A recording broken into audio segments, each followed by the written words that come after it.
Halo semuanya, selamat datang di channel The Motoris bersama saya Ana. Pada kali ini kita akan membahas apa sih itu motor camping, apa aja peralatannya, dan bagaimana tips triknya, serta ribet gak sih sebenarnya motor camping itu. Kita akan bahas pada video kali ini, tapi sebelumnya jangan lupa buat subscribe dulu ya, agar channel ini dapat terus berkembang. Lanjut, apa sih itu motor camping? Motor camping itu adalah kalian camping menggunakan motor. Jadi kalian camping menuju lokasi itu menggunakan motor, dan letak camping kalian itu tidak jauh-jauh dari letak motornya. Dan keunggulan motor camping daripada car camping adalah dengan motor itu bisa menjangkau lokasi yang lebih sulit daripada mobil, dan motor itu lebih fleksibel serta lebih murah biaya bensinnya. Dan sebenarnya motor camping itu bisa menjadi opsi lain buat kalian yang pengen camping. Oke, berikut adalah tips dan trik untuk kalian yang pengen motor campingan. Yang pertama yaitu cari info lokasi camping kalian. Cari sebanyak-banyaknya info tentang lokasi seperti akses, biaya, perizinan, dan lain-lain. Itu semua ada di internet, dan semakin banyak informasi yang kalian dapat, semakin bagus dan semakin aman camping kalian. Nomor 2 yaitu pastikan motor kalian sehat. Biasanya untuk motor campingan itu lokasinya agak jauh. Kalau yang di gunung-gunung itu biasanya lokasinya agak menanjak, dan kalau motor kalian nggak sehat itu sangat berbahaya. Terutama matic, faktor pengereman harus sangat diperhatikan. Sering terjadi namanya remblong ketika turun gunung. Sebisa mungkin dijaga agar rem kalian jangan terlalu dipaksa untuk mengerem. Barang-barang yang perlu kalian bawa ketika kalian motor campingan itu nggak usah banyak-banyak, yang penting efisien. Yang pertama yaitu tenda. Tenda itu sebenarnya menyesuaikan jumlah orang ketika kalian motor campingan. Biasanya kalau motor campingan kalian sendirian itu nggak perlu sewa atau beli tenda yang kapasitasnya sampai 4 orang, cukup yang 2 orang. Kalau kalian berdua itu saya sarankan menggunakan tenda yang kapasitasnya 4 orang karena lebih lebar, dan kalau sewa harganya juga nggak terlalu jauh dengan kapasitas tenda yang 2 orang.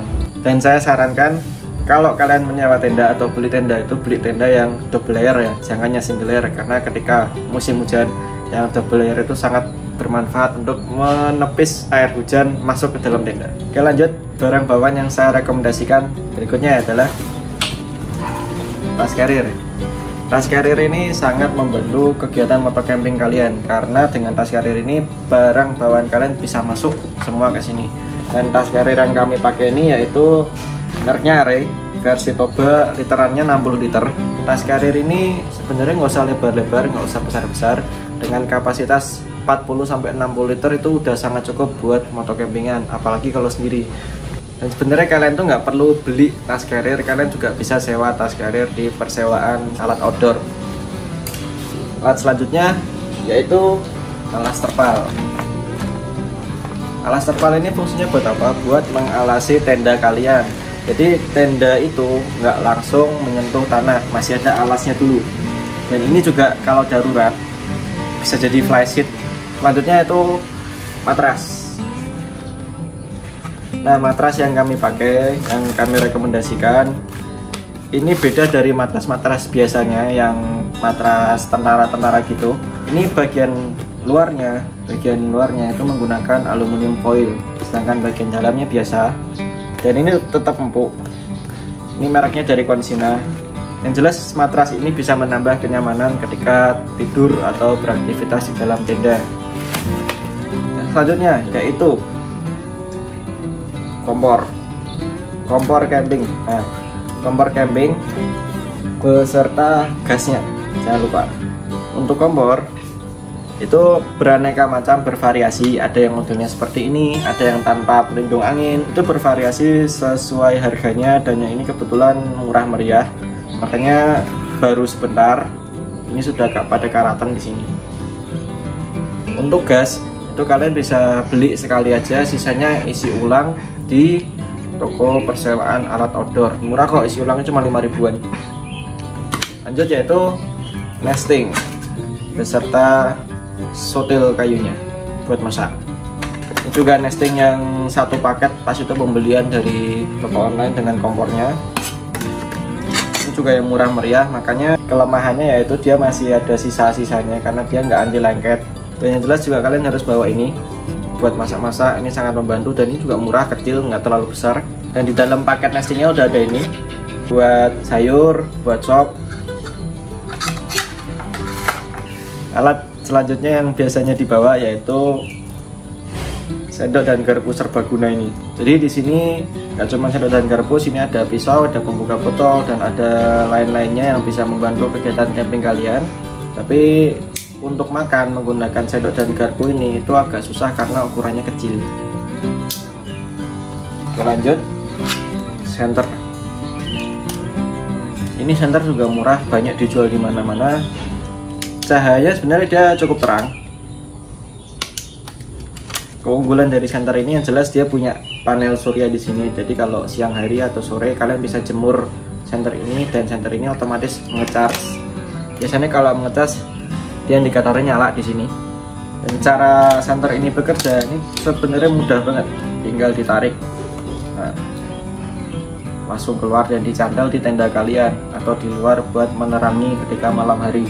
Kelemahannya dari senter ini itu satu, yaitu ukurannya yang besar banget ya. Ukurannya termasuk besar dan lumayan menyita tempat. Di luar sana juga banyak yang jual senter-senter mini yang bisa digantung, tapi menggunakan baterai. Kalau ini kan cuma di charger aja, ada colokannya juga di sini. Terserah kalian mau milih yang mana. Lanjut, selanjutnya itu cangkir mini. Cangkir mini ini juga saya rekomendasikan. Selain harganya murah, simple, kecil, ringan, enteng, ini sangat enak buat ngopi. Lanjut, itu bantal tiup. Bantal tiup ini mereknya Top Spot, beli di online, murah banget, harganya sekitar 20 ribuan pas itu. Dan enaknya bantal tiup ini, dia sebagian sininya tuh halus sih, dan dibuat tidur itu juga enak daripada nggak pakai bantal, daripada bantalan jaket atau bantalan apa. Dan caranya mudah, tinggal ditiup, dan ini tidak menghabis-habiskan space kalian.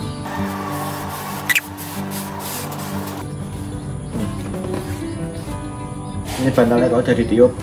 Lanjut, Indomie, seleraku. Beberapa makanan yang saya rekomendasikan buat kalian bawa selain Indomie, ya ada super bubur, kopi-kopi bubuk, ciki-ciki, keletian-keletian, dan lain-lain. Pokoknya yang ingin kalian bawa apa aja, bawa aja. Yang penting pas camping itu kalian nggak kelaparan. Jadi biar camping kalian itu selain nggak suwung, kalian bisa masak-masak pada saat camping. Biasanya masak-masak pas camping itu menjadi killing time. Dan dengan masak-masak pas camping itu bisa mengasah skill cooking kalian. Lanjut, tuh audio. Audio ini sebenarnya kalau kalian nggak punya pakai HP aja bisa. Cuman kalau pakai ini tuh lebih syahdu, tapi ada aturannya. Kalau kalian pakai audio pas camping itu jangan sampai berengengi tetangga sebelah ya, atau tenda sebelah. Volumenya kecil loh ya, nggak usah lebay, nggak usah banyak gitu. Volume 2-3 aja udah cukup. Yang penting tenda kalian nggak suwung-suwung banget, ada lagunya. Lanjut, sarung dan pakaian ganti. Sarung dan pakaian ganti ini sangat perlu dibawa, karena ketika dingin di pegunungan kalian camping, ini sangat-sangat menyelamatkan tidur kalian ya, biar nggak kedinginan di dalam tenda. Dan pakaian ganti ini jelas buat ganti. Ada yang kurang, yaitu sleeping bag. Sleeping bag ini juga bisa kalian sewa di persewaan alat outdoor, dan harganya juga nggak mahal. Perlu kalian bawa juga kalau space kalian masih luas. Dan biasanya kalau camping di tempat yang dingin, sleeping bag ini sangat-sangat membantu.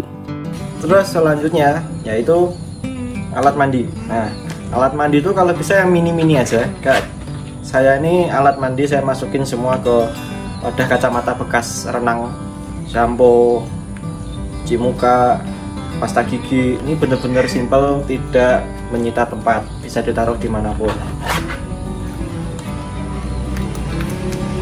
Oke, yang ini wadah kacamata itu wajib dibawa buat para pengguna yang berkacamata. Jadi kalau kalian tidur, itu kacamata kalian bisa ditaruh di sini dan aman. Oke, jadi dengan barang bawaan segini banyak, itu kalian harus bisa menoto ya, mengatur barang bawaannya supaya bisa masuk semua ke dalam tas. Dan kalau kalian yang punya motor dengan bagasi yang luas seperti NMAX, ADV dan lain-lain, Kalian bisa memaksimalkan kapasitas bagasi untuk membawa barang bawaan kalian seperti pakaian ganti dan bantal-bantal ini atau makanan-makanan. Yang terpenting adalah kalian jangan bawa tabung gas di dalam bagasi motor. Tabung gas tetap harus di tas atau di luar demi keamanan. Oke, jadi sekian dulu video dari kami. Semoga video ini bermanfaat. Kalau kalian juga punya pengalaman motor camping, kalian bisa share juga tips dan triknya di komen di bawah. Jangan lupa buat like dan subscribe juga. I'll see you in the next video. The Motorist pamit.